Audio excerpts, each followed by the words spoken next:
जेन ला आप गुठियावत हो बुढ़ती के बेरा में, अर्थात ये पहट में जेन नंदावगे है ओला आप जगाए बर अधिक सफलतम प्रयास करत हो। अब मोर जैसे अकिंचन ला में दोहराए के न्योता देहो मैं दोहराए के प्रयास करत हूँ।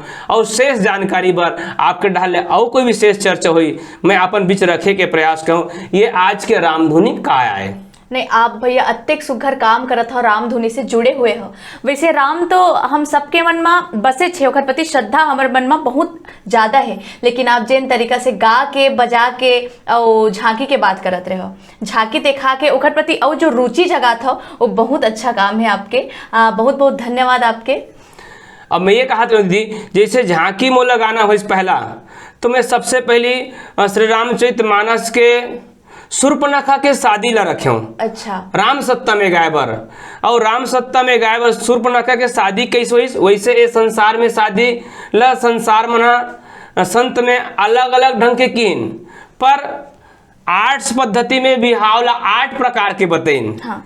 एक ला परण बिहाव कथे, एक ला वरण बिहाव कथे, एक ला शरण बिहाव कथे, एक ला गंधर्व बिहाव कथे, एक ला राक्षस बिहाव कथे, एक ला मरण बिहाव कथे।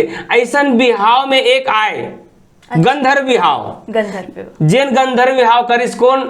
शूर्पणखा विद्युत जी हुआ के संग में। तो सम पुरुष न मोसम नारी, यह संजोग विधि रचा बितारी, मन माना कछु तुम ही निहारी, कहो सिया राम जय सिया राम। ये कथा ला मैं रखे हूँ। और रखे के पश्चात शूर्पणखा के शादी, फिर ओखर बाद में मैं दूसरा कथा रखे हूँ आप सबके बीच मंच में, भगवान कृष्ण के अवतार।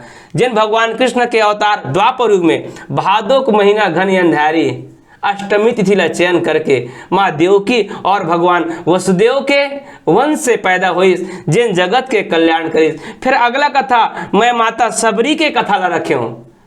राजा सवर सिंह राजा के बेटी सबरी जिन मतंग ऋषि के आश्रम में जाके ये संसार ला नवोदय भक्ति के ज्ञान बताई। फिर ओखर बाद मैं भस्मासुर के कथा ला रखे हूँ मंच में झांकी के माध्यम से।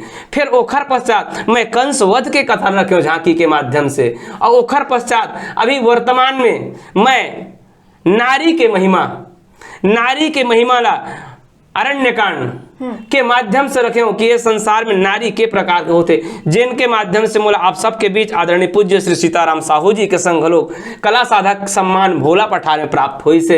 ऐसे सिर्फ रामधुनी की विधा ला मैं आप सबके बीच रखत हूँ। और आज के भाषा में मैं कहूँ कि अब वो रामधुनी कैसन हो गए, लोगन के बीच ज्यादा झुकाव बने, ऐसा बात ला आज रामधुनी के माध्यम से कला प्रदर्शन में रखे जावत है, जिला आपके बीच में रखे के प्रयास करे हूँ। अच्छा, ये जो नवधा रामायण होते गांव-गांव में तब कन प्रभात फेरी निकलते।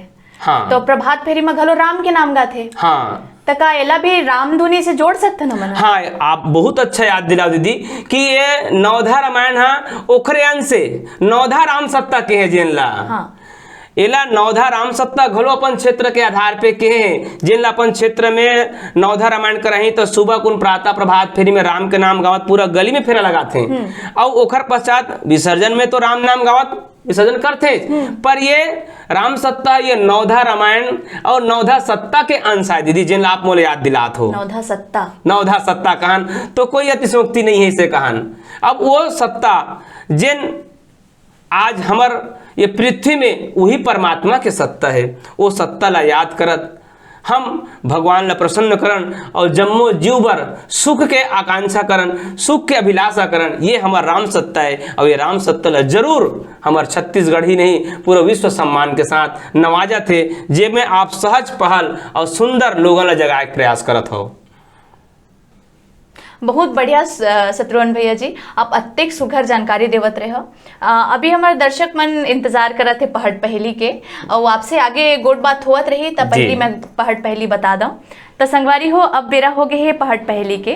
तो हमारे आज के पहट पहली है ददा के 1 ठन और दाई के 2 ठन। मैं एक बार फिर दोहरा देता हूँ, ददा के 1 ठन और दाई के 2 ठन। एक 4 विकल्प है। पहला जाति, दूसरा रिश्ता, तीसरा घर और चौथा गोत्र। तब पहट पहली ला बने सुन के बने गुन के ओखर उत्तर कमेंट बॉक्स में छोड़ो और अपन सामान्य ज्ञान के विस्तार करो।